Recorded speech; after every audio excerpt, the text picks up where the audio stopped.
Toxic things people say. I know we just met, but I feel like we're soulmates. This is called love bombing. If you really cared about me, you would do this for me.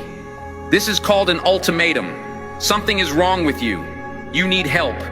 This is called victim blaming.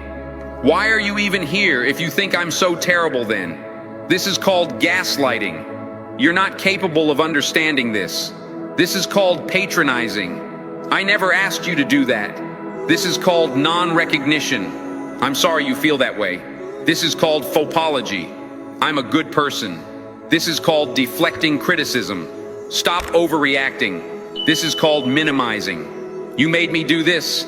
This is called blame shifting. I can't do anything right. This is called playing the victim. Nobody else would put up with this. This is called guilt tripping. Why can't you be more like her? This is called triangulation. It was just a joke. This is called gaslighting. You're taking this way too personally. This is called invalidation. Here we go again. You always do this. This is called absolutes.